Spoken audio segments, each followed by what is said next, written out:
ማረግ ደስ የሚል ቃል እግዚአብሔር ባዘጋጀላችሁ ቦታ ተቀመጣላችሁ። ባርካችሁ እስቲ እጃችሁን ከፍ አድርጉ።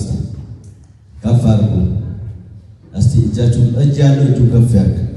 እጅ ያለው ብቻ የእግዚአብሔር እዚህ ቤት እንደሚሰራ የሚያምን ሰው ብቻ እጁ ከፍ ያድርግ። እንደዚህ ላለ አትከለከልም፣ ከልክለህ ትቀመጣለህ። አሜን። አልሰማኸኝማ? አትከለከልም፣ ነገር ግን ከልክለህ ትቀመጣለህ። አሜን።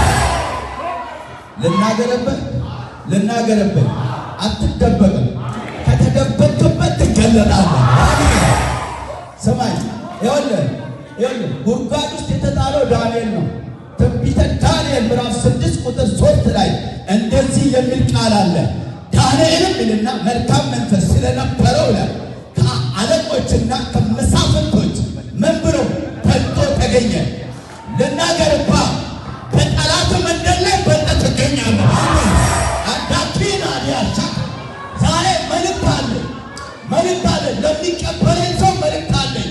የተጣለው ዳንኤል ነው፣ ጉድጓድ ውስጥ የተወረወረው ዳንኤል ነው።